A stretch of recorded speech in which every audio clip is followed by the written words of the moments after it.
नमस्कार मैत्रिणींनो, मी भारती देशमुख स्वागत करीत आहे आपल्या सर्वांचं भारतीज रेसिपी कॉर्नरमध्ये।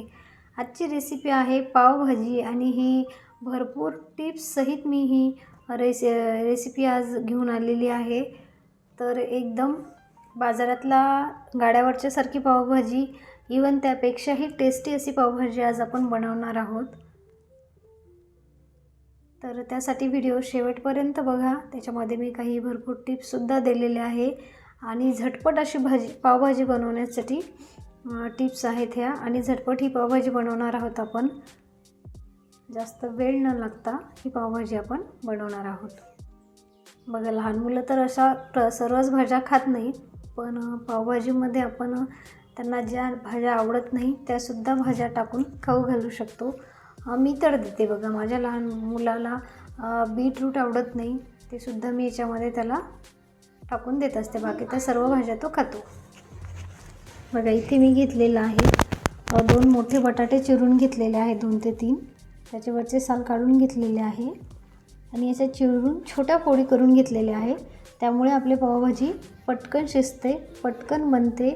त्यासाठी ही पहिली टीप आहे की सर्व भाज्या चिरून घ्यायच्या आहे।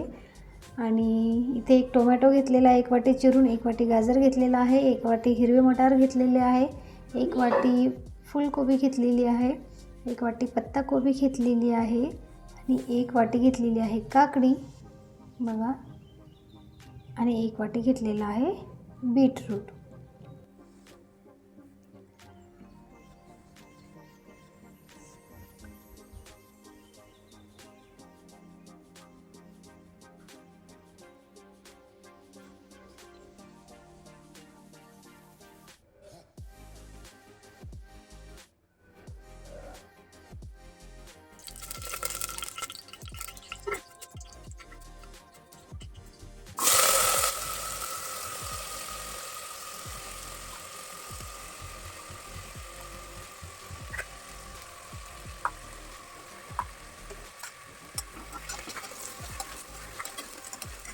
सर्व भाज्या मी कुकरमध्ये टाकलेल्या आहेत आणि सर्व छान तेलामध्ये आपल्याला परतवून घ्यायचे आहेत 3 ते 4 मिनिट। त्यानंतर इथे टाकलेलं आहे मी 1 ते 1.5 चम्मच मीठ। हे सर्व आपल्याला ज्या भाज्या आहेत त्या तेलावरती छान भाजू द्यायच्या आहेत। आता लास्टला मी याच्यामध्ये टाकलेला आहे टोमॅटो, याच्यावरती टाकलेलं आहे थोडं अद्रक लसूण पेस्ट, हे सुद्धा आपल्याला तेलामध्ये छान भाजून घ्यायचं आहे।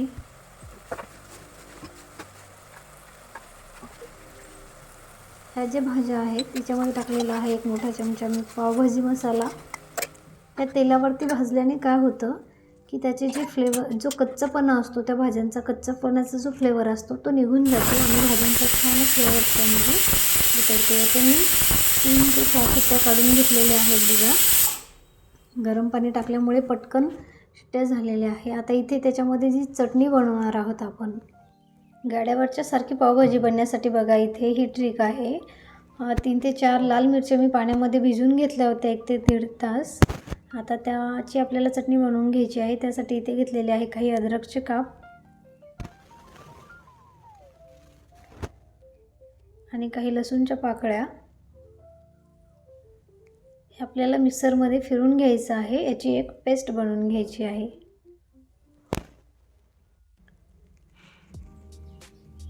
याची छान आपण पेस्ट बनवून घेतलेली आहे। तर या पेस्टमुळे काय होतं, एकदम गाड्यावरच्या सारखी पावभाजीला आपल्या टेस्ट येणार आहे। तर अशा पद्धतीने ही पेस्ट मी बनवून घेतलेली आहे। आता इथे आपल्या पूर्ण भाज्या शिजलेल्या आहेत, शिजले की नाही झटपट बघा, सर्व भाज्या एकत्र आणि झटपट शिजलेल्या आहे। 3 ते 4 शिट्ट्या मी कुकरच्या काढून घेतलेल्या आहे। आता आपण पोटॅटो स्मॅशरच्या साहाय्याने छान मॅश करून घेतलेल्या आहेत भाज्या। आता त्या कढईमध्ये 2 मोठे चमचे इथे मी तेल घेतलेलं आहे आणि इथे टाकत आहे तूप। बघा, या तुपाऐवजी तुम्ही बटरसुद्धा वापरू शकता, पण मी जिथे जिथे बटर वापरायचं असते मी तिथे प्रत्येक रेसिपीमध्ये तूप वापरत असते। बाहेर जे गाड्यावर पावभाजी मिळते ते त्यामध्ये भरपूर असं बटर घातलेलं असतं आणि तुम्हाला 40 रुपयाच्या पावभाजीमध्ये इतकं सारं बटर ते लोक देतात, तर ते कोणत्या क्वालिटीचं असतं हे आपण नाही सांगू शकत. त्यामुळे मी इथं घरचं साजूक तूप असं या पावभाजीमध्ये वापरत असते बघा. त्यानंतर आपण जी पेस्ट बनवून घेतली होती ती मी याच्यामध्ये घालत आहे.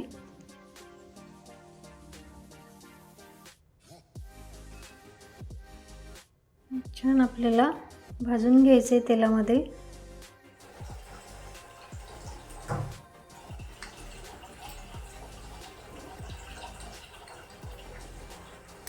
कांदा आणि जी लाल मिरच्याची पेस्ट आहे ती आपल्या तेलावरती छान भाजलेली आहे. त्याच्यावरती टाकत आहे मी थोडं 1 चमच लाल तिखट,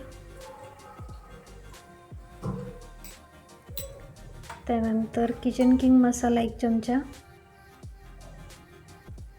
त्यानंतर धने पावडर 2 चमचे, त्यानंतर जिरे पावडर 1 ते 1.5 चमचा,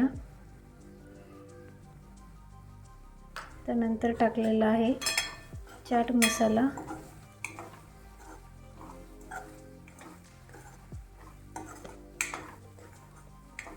आता हे छान आपल्याला भाजून घ्यायचं आहे तेलावरती.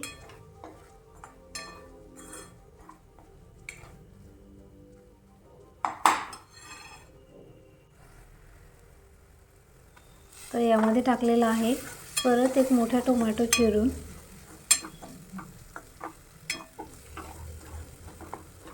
हे टोमॅटो पूर्ण आपल्याला याच्यामध्ये छान भाजून घ्यायचं आहे. 2 ते 3 मिनिट पूर्ण शिजला पाहिजे तेलामध्ये. त्याच्यामध्ये जे पावभाजीचं पाणी होतं मी स्मॅश करताना जे आपण भाज्या उकडल्या होत्या ते थोडं मला जास्त वाटत होतं, तर ते मी बाजूला काढून ठेवलं होतं. आता त्याच पाण्याचा वापर मी या पावभाजीमध्ये लागेल तसा करणार आहे. मग ते पाणी मी याच्यामध्ये टाकलेलं आहे आणि छान ही आपल्याला याची ग्रेव्ही बनवायची आहे. झाकण ठेवून 2 ते 3 मिनिट छान शिजून घ्यायचं आहे आपलं टोमॅटो तेल सुटेपर्यंत. आता छान शिजलेलं आहे, तर मी 1 मोठा चमचा पावभाजी मसाला याच्यामध्ये घातलेला आहे. तसेच कोथिंबीर याच्यामध्ये टाकलेली आहे आणि हवं तसं तेच पावभाजीचं जे पाणी आहे ते मी याच्यामध्ये यूज करत आहे. परत पाणी टाकून तेल सुटेपर्यंत 2 मिनटं मी हे छान शिजून घेतलेले आहे. आता टाकलेली आहे आपली पावभाजी. तर या पावभाजीला सुद्धा सुरुवातीला छान शिजून घ्यायचं आहे. आपल्याला जर वाटलंच तर परत सुद्धा आपण या कढईमध्ये सुद्धा ला स्मॅश करू शकतो. टाकायचं आहे चवीनुसार मीठ. मीठ टाकताना एक ध्यानात ठेवायचं की आपण भाज्या शिजत असताना सुद्धा याच्यामध्ये मीठ टाकलं होतं, त्यामुळे त्याचा अंदाज घेऊन परत मीठ टाकायचं आहे त्याच्यामध्ये. आणि मी ते परत टाकलेलं आहे थोडं तूप. तुम्ही हवे असेल तर या ठिकाणी बटर घालू शकता. आणि भाजीला छान आपल्याला थोडं शिजू द्यायचं आहे. यामध्ये टाकलेली आहे कसुरी मेथी, थोडीशी कोथिंबीर. भाजीला आपल्याला एक उकळी येईपर्यंत छान शिजू द्यायचं आहे. तुमच्याकडे जर उथळ भांडं, उथळ कढई, पॅन असेल तर त्यामध्ये सुद्धा ही भाजी बनवू शकता.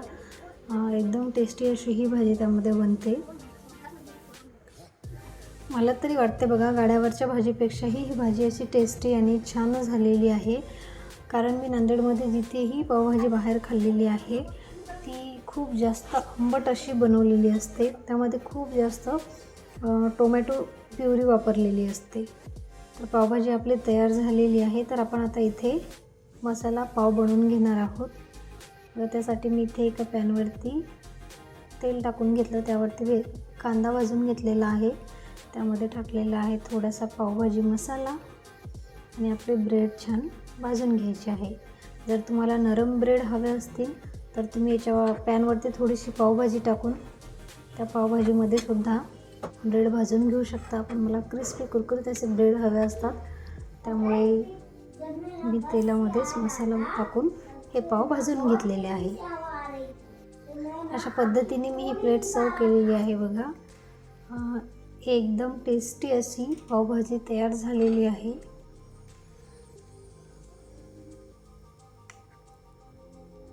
तर मैत्रिणींनो, व्हिडिओ आवडला असेल तर जास्तीत जास्त शेअर करा, तुमच्या मैत्रिणींना लाईक करा, काही वाटलंच तर कमेंट करा आणि भारतीज रेसिपी कॉर्नरला सबस्क्राईब करा, जेणेकरून मला अशाच रेसिपीज घेऊन येण्यासाठी प्रोत्साहन मिळेल.